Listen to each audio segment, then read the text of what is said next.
Hello everyone, welcome to Sound of Hope News. I'm your host Wei Fang and my co-host. I'm Kathy Zhang. How are you? Okay, it's Monday and good to see you again. Yeah. Hope you have a great weekend. All right, we have a lot of things to bring to you, and the first thing would be the impeachment. As you have all known, impeachment was over on Saturday. Basically, it's 43 versus 57 vote, and then far from 10 votes away from the needed threshold, right? The conviction majority, super majority. That didn't happen. So it's over. Okay, it's over. But is it really over? There's a lot of things to read from this impeachment trial. And House Speaker Nancy Pelosi said that the Congress will continue. They're gonna do a independent September 11 style commission to look into the deadly insurrection that took place on the January 6th. Actually, personally, I don't have any problem with that. I think they really should get to the bottom of that and what that happened. What indeed happened that day. And then interesting enough, the Mitch McConnell. McConnell, I'm sorry. I know what you mean. Mitch McConnell. Okay, actually, it's very interesting. At the end of the this impeachment, he spoke something that triggered a lot of uproar, and also some other people like Lindsey Graham said something about that, and which is catching a lot of attention today. All right, and also we'll be bringing you other information about the California governor recall reach the important threshold. So that thing's becoming real, and in the meantime, not only states, 18 states, and also more countries are taking measures against the big tech, and then we'll bring those information to you. And also we got a very famous scholar and Kathy's regular guest, Professor Prof Hanson, said something about the hope of the country in the future. We want to run that by you, want to get your opinion. All right, okay, that's the only the gist of today's news. That's starting still with the impeachment fallout. So what's happening today after Saturday's closure? Kathy? Yeah, so actually, from what I read and watch, and it seems after the impeachment, the debates over the impeachment trial, actually after that there are a lot of things happened, and the one interesting thing is one of the former President Trump's lawyer actually had another debate with the media. It's a very vivid one. Have you read it? I'm just really curious. If you read it, if you watched it, can you just type it there? I just wonder how many of you have watched it. It's been circulating actually for almost 2 days. So it's quite a thing. If you haven't watched it, you have to watch it. Of course, we'll report it to you. But you need to catch up with watching that whole video, which is about 8 minutes long. Yeah, as we talk, we can just bring up just a little bit of footage of the video as I talk.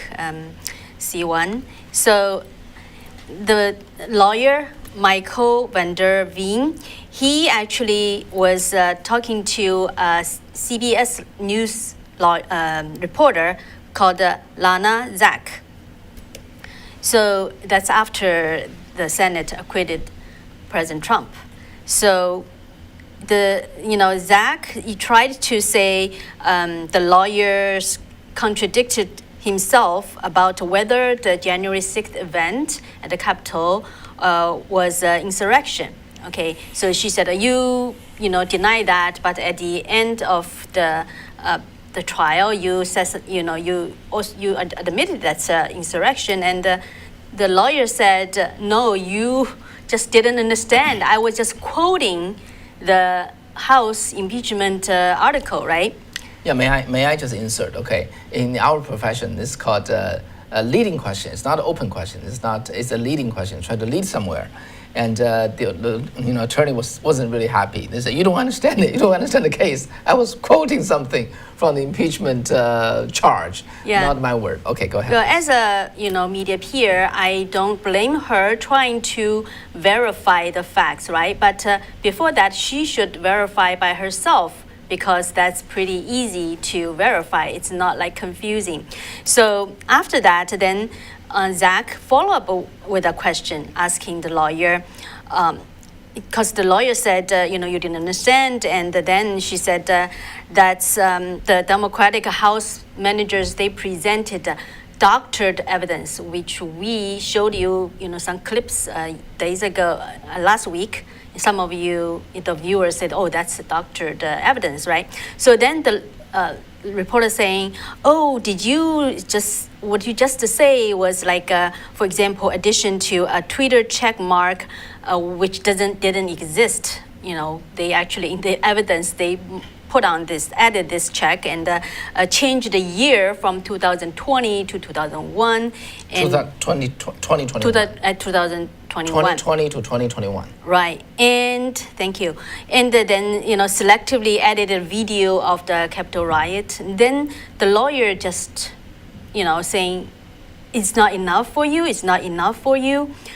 So actually, we have the footage. I don't know if I were just to take a look at it, because the lawyer just wasn't happy that the reporter in her question is indicating that this just a little bit, right? So he said it's not okay to doctor even a little bit of the evidence. Mm-hmm. And he said the prosecutor in this case doctored the evidence. They did not investigate this case. And when they had to come to the court of the Senate to put their case on, because they had not done any investigation, and they doctored evidence. And he said it was absolutely shocking. Mm. So he was just kind of, really not happy about it. Do we have some footage? Yeah, we do. Can we just play some footage so that people can at least take a brief look? And I still encourage you to, search and watch the whole 80 minutes. Let's put that in that link in our in the description of this video after it's done. How about that? Right. And he just said, the media should just look at these evidence in a square, straight way. Okay, let's take a look. Oh yeah, so that's just I don't want to have any copyrights issue, but you can see how their exchange, and the media, the lawyer just say, "I'm tired of media bias on both sides, left and right." Let's watch C2. I just had like a few seconds of it. What this country wants, what this country needs, is this country to come together, to take the left and the right and find a middle ground and start responsibly being our public officials, our elected officials. And one of the reasons why they do it is because of the media. Because the media wants to tell their narrative rather than just telling it like it is. Yeah. So you can see this lawyer, he was just really coming out from his heart, saying he's tired of the media bias. And he said, the media, you are bloodthirsty for ratings. You are asking questions that are already set up with a fact pattern. Mm. And this attorney, just some brief introduction, the attorney become very famous now because of, not because of his defense, also because the word that he used. I want to get your feeling about that. Okay, first, this attorney, Vander Veen, he has been an attorney since 1988, so about 33 years. And he's basically, he's a personal injury attorney, and he founded his own company, and mainly focus on the Philadelphia criminal and the personal injury cases. Actually, interesting enough, this guy is somebody in the middle. Last year in August, actually, this attorney represented a client who sued then President Trump, and alleging that Trump's attack on the U.S. Postal Service. So he fought President Trump last year, and this year he was hired basically 2 weeks ago, and by President Trump, to defend him. And then, as we reported to you the other day, right, a few days ago, out of 170 quotes from the article of impeachment from the House, 167 were media quotes. So basically just media quotes, like Kathy say something and Wei say something, that become the court evidence, and then they pile them together, that become a case. So the attorney was really, really mad about that, and he was quite emotional. And to be honest, I feel bad, for my peer professionals, journalists being there, being criticized But I know that what he said is right. It's true. The media failed his or her job on this issue. Yeah, and just according to a poll from Gallup last fall, only 9% of the Americans trust mass media a great deal, 31% trust media a fair amount, 33% have no trust at all in the media, and 27% have not very much trust in the media. So overall, 60%, at least 60% of Americans don't trust the media. And I think one thing he just, this person is a kind of centric person, right? Yeah, right. He said that American people really just don't want like right, fight, left, and just want to find something in the middle, and for elected officials to be responsibly as an elected official. I think that probably reflects a lot of people in America right now that are just frustrated. I don't know, Wei, do you have any comments on that? What's happening right now? Actually, I want to run a brief, survey here. Actually, the attorney said that, you are so, that media, okay, CBS, you are so slanted. Why don't you like PBS? Why don't you like PBS? What PBS does? Basically, he's saying that PBS is the objective and the good media. What do you think? I'm just curious. Okay, this is really just survey for my own benefit. As an observer of the media, do you think PBS is fair and neutral? Apparently, this is one of the better ones, better remaining ones among the media, well regarded by this attorney Vander Wu. I just want to know how you think. But anyways, to sum it up, it's the other day I don't quite read mainstream media these days. The other day I was reading New York Times about one particular matter, and it just just full of I don't know, the journalist, the commentator mixed together. In certain sense, I'm doing this here too, right? But this is not now. This is a personal show. This is Wei and Kathy. So that's it's different. Okay, in like a reporter, you name that reporter, you report the fact. That's a different scenario. That's a different format. Anyway, I just see that those media, I won't say the media are bad. Those media are bad. That's why you're watching this media, right? That's my comment. Okay. Yeah, maybe I can share some of my thoughts. Actually, for PBS, when I just hear from a person from an angle of immigrant point of view, because we immigrated to this country. So when we started to listen, like watch or listen to the media previously, yes, I would agree with this lawyer. That PBS is pretty objective. One thing is because at that time, probably many of you, I don't know how many of you would agree, that the media not that polarized at that time, not so leftist at that time. But nowadays, for me, PBS is not as objective as before, unfortunately. And another observation, I think, is, for people said, we really want to come together. I totally agree with that, because think of just comparing to mainland China and the Taiwan situation. For mainland China, the CCP government, they supported Kuomintang, one of the parties in Taiwan. The Nationalist Party? Yeah, actually in recent years. But if you know the history, they actually, in a very secretive way, supported the Progressive Party in Taiwan, which is the ruling party right now. Okay, so for CCP, they actually don't care. Sometimes, most of the time, they really don't care like which party. They try to approach both parties, and they will just see which party they can capture, because what they want is to really divide the country so that they can take control. That's actually a very typical tactic of CCP, is divide and conquer.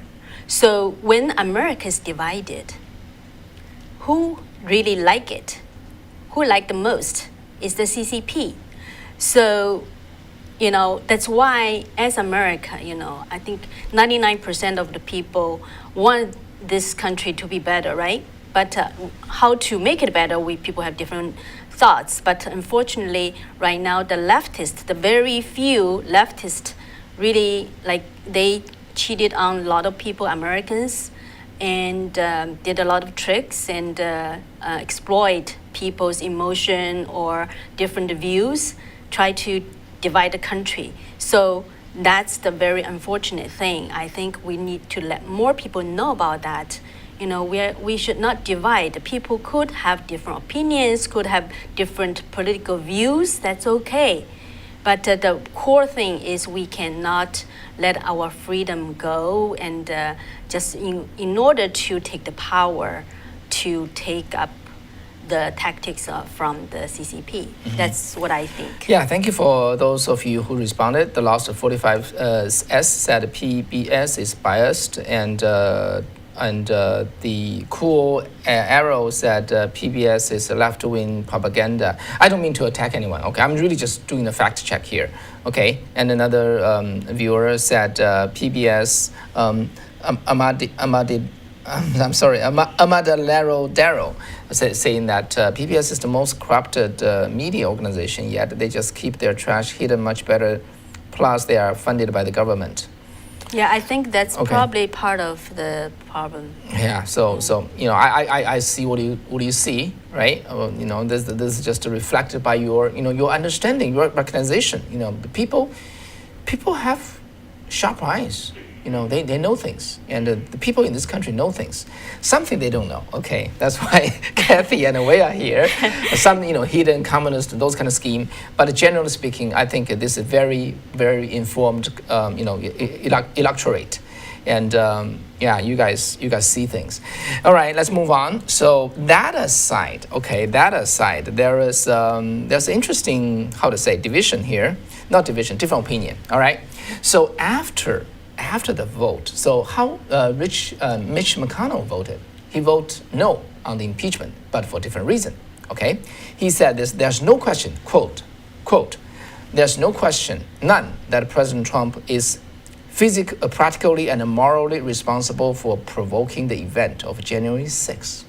Okay, the reason that why he did not vote for the conviction is because he think this is unconstitutional to vote a former president, convict a former president through impeachment. That's his opinion. Okay. And then the South Carolina Senator Lindsey Graham, he then spoke. He said, not original word, okay, and I'm just recall from my brain. He said, Rich McConnell may get some load off his chest, meaning he really want to say that, okay? But unfortunately, he put the load on the back of the GOP, the Republican Party. And then people will quote this speech a lot in 2022. Basically, he's saying that in the midterm election, during the primary, a lot of candidates will quote Mitch McConnell's word here to ask people, who do you support? And then, so that will have very strong repercussion. And then not just that, 7 Republicans basically, walk across the party line and join the Democrat in the try to convicting the former President Trump. And then, so what happened to them, Kathy? Okay, what happened to them? So we all know that in Utah, Mitt Romney, he's always been anti-Trump. So Utah GOP is weighing to censure against Romney over the impeachment vote. And the York County in Pennsylvania, York County Republican Committee already voted to censure Senator Pat Toomey. And in Michigan, and one of the Michigan congressmen also voted to impeach Trump. And let me see his name. His name is, Peter Maher. Peter Maher was also, possibly to be censured by his fellow GOP members.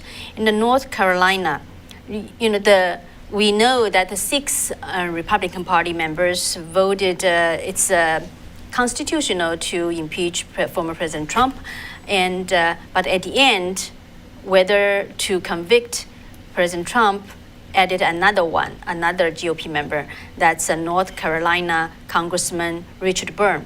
So Richard Burr will also possibly be censured by North Carolina GOP party. Let me update you. North Carolina Republican Party Central Committee would hold a meeting tonight, and the news has just came out. They unanimously voted to censure Senator Richard Burr over his vote on Saturday. So basically, the news just came out unanimously. They're supposed to vote. Yeah, and then there's prediction that because actually, among 7 of them, 5 of them are gonna just retire. Okay, only 2 of them will face re-election. Oh, I'm sorry. Actually, among 6 of them, only 1 is Amy Murkowski. Yeah, that's Alaska. Yeah, he is the only one that will face re-election. And Richard Burr, maybe it's possible that Lara Trump might run for his position. That's some people's comments. Yeah, that's the daughter-in-law of President Trump, and who married to Eric Trump, and she is thinking about running for Richard Burr's Senate seat in 2022. And yeah, basically just across the board, they all face some backlash, and but only 1 senator. Okay, Murkowski would have to face the imminent re-election battle next year. All the others they don't have next year. Yeah, they still have 4 years to go, and or they will retire, like Richard Burr. He said he was going to retire. So anyway, so that's that's created quite disturbance in the Republican Party, and the people are again asking questions. So what would happen? Would Mitch McConnell and Lindsey Graham on the public arena apparently is saying different things. They are not in accord. Okay, they're not speaking the same thing. And Graham said that he spoke to President Trump last night, and he will be meeting with him next week. He said President Trump remained the most potent force inside the Republican Party, and we cannot do without him. Not original word, okay, but it's accurate enough. We cannot do without him. So Graham will be working with President Trump closely going forward. So we're going to see what will happen to the Senate GOP down the road. So that's that. Yeah. And by the way, By the way, I want to correct myself. It's Lisa Murkowski. Yeah, Lisa Murkowski. Yeah. Mm-hmm. And and again, just a personal opinion, I think for GOP, it's not the time to divide neither the American people. It's not the time to divide. Mm-hmm. Yeah. Yeah. Okay. And today is the President Day, right? As you can see, that President Day in the Palm Beach today, President Trump surprised everyone by showing up with his motorcade in the parade, and the people that create a lot of quite a excitement, right? Mm-hmm. I don't know whether we have the video there. If we do, we can play that. And in the meantime, there is this his son, I think, got an airplane.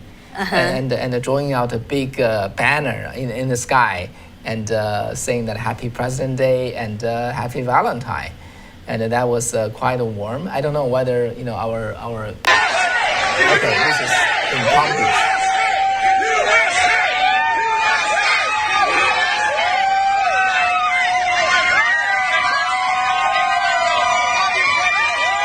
Trump's there. Yes, people love him, as apparently, right?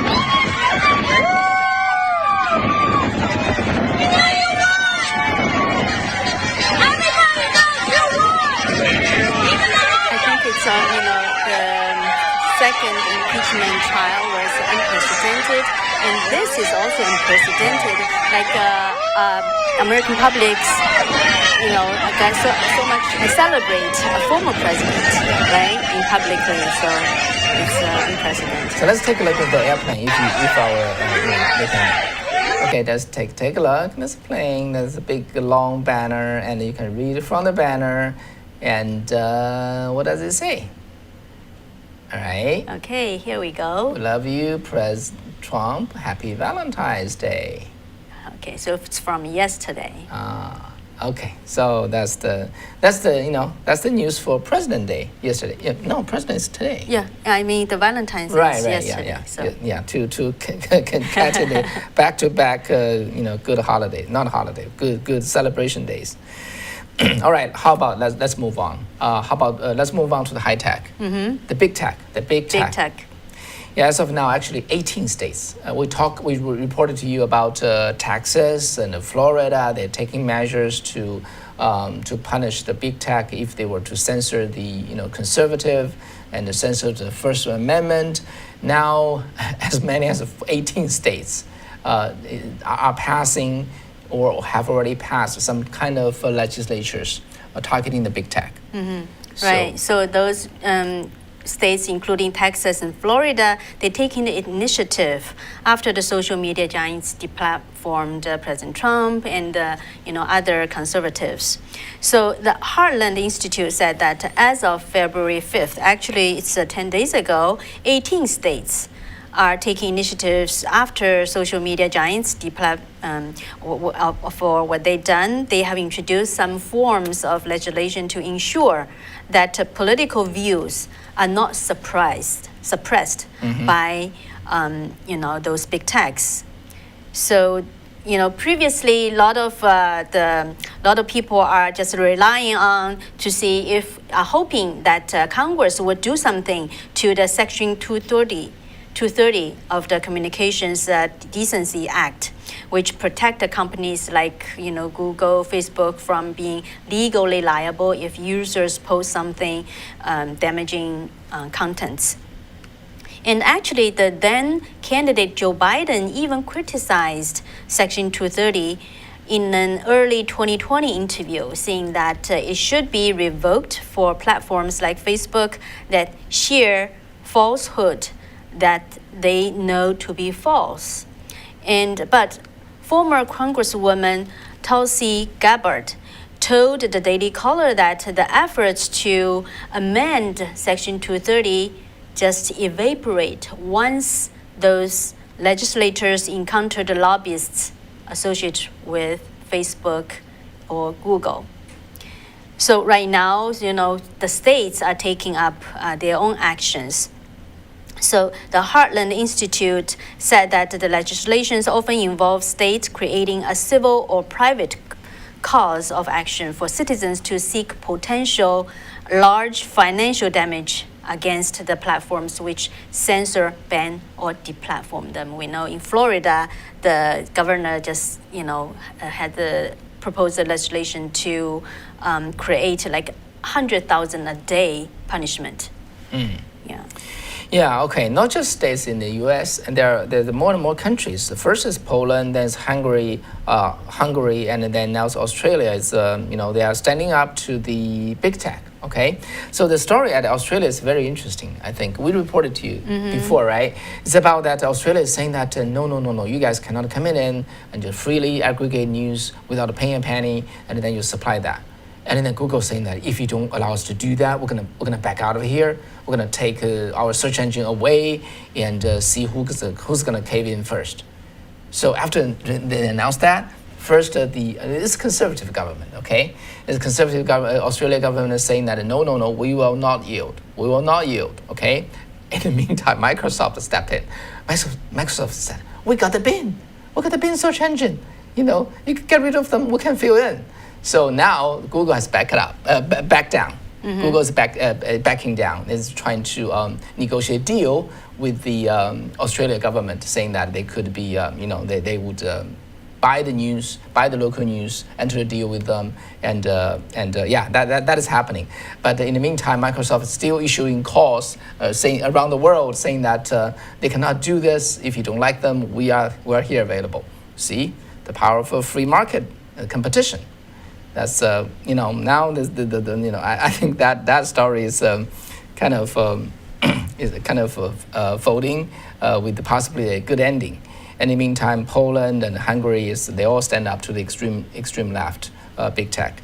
Yeah. So, In regards to how come, how the big techs and social media big companies come to this point, right? So actually, I did an interview with Professor Victor Hanson, the other day, and I'm planning to air the interview, including how he, tells the insights about why big companies, big tech companies, can, come to this stage, right?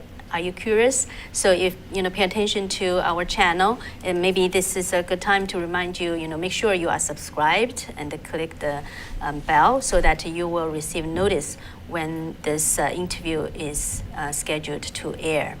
yeah, actually, if you don't mind, I need to backtrack a little bit, talking about the party, the GOP. Okay, just add my own opinion. I don't see GOP would be divided. Okay, there's some division, but it will not be divided. And in terms of whether Trump is going to have his own party, I don't think so. I don't think so, because I reported to you that the poll all said Trump has a very strong support inside the GOP, 50% or 60%. To be honest, I think those polls, they are not accurate. They are not accurate. Okay, because pollsters are not accurate for 4 years. It's really a shame on them for them to do such a job, and they still dare to issue polls. What I really mean is Trump's support inside the GOP is way stronger than 50% or 60%. So yeah, so I think our thumbnail is a little, the picture is a little bit misleading. I think it shall be like divided with question mark. But I think with the impeachment result, and GOP is going to do their own house cleaning, or in that primary time, a lot of things will happen, and then I think the two-party system seems to be going forward, in my opinion, in my humble opinion. All right, let's move on. Let's move on to California, and last June, right? So California started this.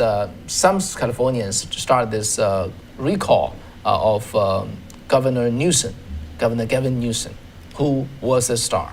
Yeah, actually, the recall of California governor, they had at least 3 waves. Okay, as right? I know, okay. yes. Yeah, let's so this talk is about that. this is the most recent one and most probably successful one in terms of gathering the most signatures, and it looks by now they already passed the threshold of 1.5 million signatures. So, but they are it's 1 month away from the deadline to collect signatures. March 17th would be the deadline, right? For collecting the signature. Yeah.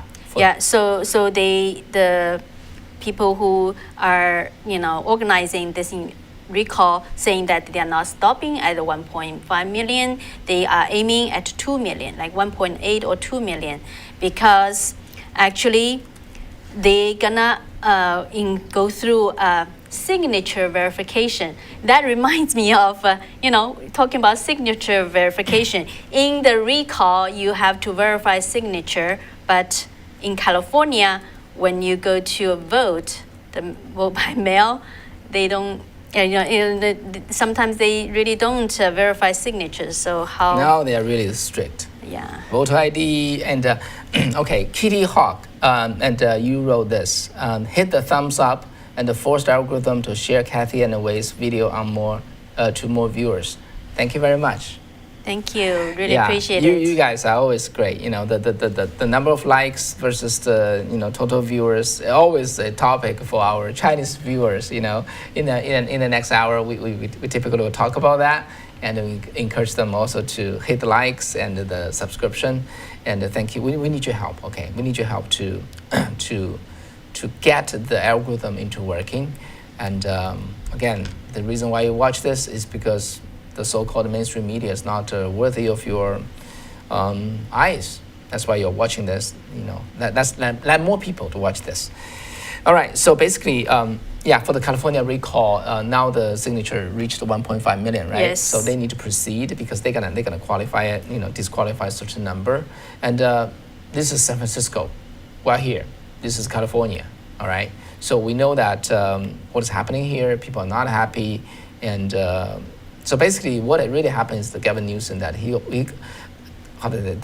break point is that he got caught, right? He got caught at the very luxury Napa Valley, the wine country restaurant, French restaurant, and then he got caught without no social distancing. Was with another 22 people. They were dining when they got caught. He said, "Oh no, that was outdoors." It was not outdoors because that break the public trust. But also I think it's probably the last straw on the camel. But overall, a lot people just really a lot of people move out of California, have moved out or are moving out of California because it has the highest tax rate among all over the country, and the homeless situation. They spend so much money on it, but nothing has been improved. So, and also for Gavin Newsom, in the meantime, he really imposed the most strict COVID-19, stay-at-home rulings. But on the other hand, the winery store that he founded kept open. So that really makes people. There's a saying in actually traditional Chinese culture saying you would allow the state governor, you would allow the state officials to lit up fires, and you don't allow the common people to just lit up their lights. Mm-hmm. So different double standard. And across the whole nation on the East Coast in New York. Another governor is in deep trouble. Right. As you know that Governor Coomer, because of his underreporting of the number of nursing home residents' death, and he's really under siege right now, and from both parties. So it's very interesting, right? For the biggest state from both of the country, and both governors are in deep trouble, serious trouble. They could lose their job. We'll see how that would unfold going forward. Yeah, the coast states, which are most, left-leaning. Mm-hmm. Yeah. Okay, so how about let's move on to our final talk, which is very interesting. I do want to, get your feeling about that. It has a lot to do with us, and but ultimately in this country. It has to do with this country. So, Kathy, why don't you tell the story of the Dr. Hanson's, how that interview come about? Then I will share what. Then we can play that. Video clip? Yeah, the Professor Hanson's word. Okay, yeah, so actually I think a lot of people know about Professor Victor Hanson, but for those who may not know him, just a very brief introduction of Professor Hanson. He's a senior scholar at Stanford University, Hoover Institute. He's also a farmer at Central Valley of California near Fresno. So he actually still an active farmer. He owns the almond lands, and I've been there. So I think he's the fourth generation. Their family has been living there for over 100 years. And so he's a very unique person who is not only a scholar, those scholars just in the universities, just doing academic works. He really know the groundwork, know the field work. So I had an interview just a couple of days ago. We talk about because actually I asked him questions from our audience about the leftism, communism, people seeing them in this country now, and people are wondering, is it inevitable that we're gonna go to that direction? And some people feel helpless or hopeless. So I just asked him how does he think of the situation, and where does he see the hope? So his response is a little bit surprising, but maybe not surprising. Let me throw something here. Mind you, he said, what I'm going to say is controversial. Now let's take a look how controversial it is. Tell us whether you think it's controversial. Let's watch it. I'm going to say something kind of controversial. I think the hope for America are the 50 million people who weren't born here. I understand that people coming from very poor areas, they depend on the Democrats for help. But a lot of three and four and five generation Americans have become complacent. 40% of them are the problem. They're left wing, the bi-coastal elite. But when I look out where I live and I see first generation people from Mexico, they're trying to start businesses, they believe in religion, they're trying to put their children, they're trying to have Catholic exegesis and Bible reading. They work hard, and they do not like transgendered restrooms. They do not like high gasoline prices. They do not like shutting down the source of the natural gas that keeps them warm. They do not like some nasal voice person lecturing them about confessing their privilege. They do not like trying to see whether their child has more heft in affirmative action than a black child or an Asian child or whatever. And so if I am starting to see the very beginning of Black Americans, Asian Americans, Hispanic Americans say, I came to this country to be free. I came to this country to be prosperous. I came to this country to be secure. And who is destroying it? Who is rioting? Who is taxing me and regulating me to death and using this green agenda to destroy me? And who is trying to infringe on my free expression? It's these crazy leftist Americans. If you look at the Asian community, and I know that's an inexact rubric that includes everybody from Southeast Asia to Japan, Korea, China, Taiwan. But if you look at that if you look at that rubric, it's about 60-40 left wing. But if you look at it in a different lens and look at first generation, it tends to be far more conservative because it still came here for a particular set of ideals. And it was very successful, but it's very hard to transmit to the second and third generation who grew up in opulence or affluence or leisure their parents never enjoyed, for them to see how important those are because they want to belong to the popular culture. Every new immigrant's grandchild says, I want to be cool and hang out with a guy who likes LeBron, or I want to be cool and get on Twitter and cancel that guy out, or I want to be cool and make fun of that pot-bellied guy from Michigan and call him a white supremacist. So that's the temptation. But I feel that eventually our immigrants are going to have to remind America, hey, you guys, we didn't come here for this. We came here for the Constitution. And you guys are betraying the Constitution, not us. We're going to remind you what it is. So I would like to see the immigrant community step up and say, we love America, that's why we came here, and we think it's our role to remind people. Yeah. So, that's a part of the interview that I did with Professor Hanson. So how do you think? I already saw some replies. Let me read something here. Mark, you said, Gasparo, Mark, you said, it's not controversial. It's a simple acknowledgement of the truth. And Frog Lizard said, I like Mr. Hanson, and I agree with everything he's saying. Okay, so what do you think? Do you think he's guessing? He's just feeling around, or he's speaking the brutal truth? I think in certain sense we are we're in the position to answer that question. We share this with our Chinese audience, okay, and we completely agree with him. All right, he's very precise. I don't understand how he figured this out. I know that in 2016, this guy's the only scholar inside the Federalist Society who called the win of President Trump. Then Donald J. Trump at that time. So he went to Michigan, and he went into bars, right? He talked to those blue collar people, drink, and talked to them. He figured out this Trump guy is gonna win.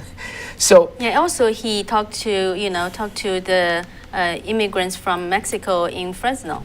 where are his neighbors. Yeah. Yeah. So he got his own down-to-earth investigation, his own survey. And so first, he's right. Definitely, first generation immigrant came here. We remember where we come from, and we came to see what this country is about. We come here for this country, not for the country that will be socialized. So it's definitely true. Another thing, very, very true, is many of us find it hard to pass this idea to the second generation, who grow to be a cool guy, cool boy, cool girl. And that's the issue that many of our viewers face. And they were frustrated. They asked us, so what do we do? So we told them, okay, one thing at least we can do is we're going to produce 90 episodes of U.S. Constitution and American value. It's a video series. 45 will be in Chinese for their parents, okay? And because the parents need to understand the American value. And 45 will be for their kids in English. That's what we in the project that it lay in front of us. We're working on that. There's a bit of things that we can teach the first generation American to speak the language of American values. In the meantime, give them something to show to their kids, how socialism works, how communism works, what is real America. So I really have a high respect for Professor Hanson, and he can see through this and say something, with just real truth, and and we pass on that to our audience. So yeah, there are more comments there. Jeff Tech, one audience saying he's stating some truth. However, he doesn't know me or the people I know, hardworking, moral, generous people. I love America. Descend from American Revolution people. He's wrong about me and those I know. Okay, and the other one is I agree. The immigrants need to tell the true stories of communism and the socialism. Yeah, that's indeed it's what we always try to do, and will do more. And another one, Jazz, he's absolutely right. It's the reason why I came to the U.S. Okay, so it seems Jazz also an immigrant.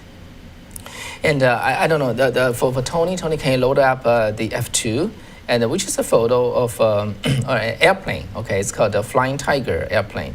This is a Flying Tiger. Flying Tiger fighter jet, not jet, I'm sorry, a fighter team led by the Lieutenant General Claire Lee Chenault. In Chinese, we call him Chen Nade. But back in the 1940s, during the high time of the World War II, where China was occupied and by the Japanese Empire, okay, and this general, he was a lieutenant. Before he came to China, he found a group of volunteers that went to China. Okay, they raised the fund, they bought the airplane by themselves, and they flew to China, and then joined the China's anti-Japan war, and it's a great story, great legend, and finally he became the lieutenant general, was very recognized by Chinese people. So in our Chinese shows, we talk about this idea of maybe it's time for Chinese immigrant to pay back the debt that we owe Americans, like General Chenault, right, who came to China with his own life and blood and resource and everything to just helping China. It's time for China to return the favor, or return the help that we receive. I don't know whether that's going to turn out to be true. But definitely, that's a line. That's the wish we have. Okay, so that's why we talk to our Chinese people that just take the resource out. You pay $70,000 per year for your students' tuition at Harvard, who turn your kids into somebody that you don't recognize. Okay, 4 years is $300,000. A lot of Chinese people, they work hard, they save, they have a lot of money. So we were telling them, to help this country. This is the country for your kids.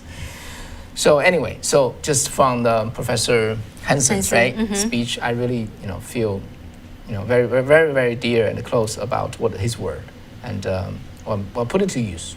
Which is let you know that we'll put it to use. All right, I guess that's all for today. Yes, and yeah, a lot of good comments, valuable comments. But yeah, we are, time is running out for today. But really, really appreciate you guys. You are always the best audience. Yes. Yeah, thank you. Yeah, you're great. Well, after this, you're still, around. We know that you are the really, the people who, how to say, that the best audience we can have at this low time. Thank you. Thank you, and look out for my interview with Professor Hanson. Hopefully, maybe tomorrow, but if not, it's Thursday when we are not doing the live show. But definitely this week, gonna present to you. Yeah. Okay. I got I got big number. Okay. I want to show this to my Chinese audience. Concurrent user 177, likes 194. Thank you. You help propel this program to more people. All right. All right. So take care. Yeah. Take care, and I'll see you on Wednesday. All right. Good night. Bye-bye. Bye-bye.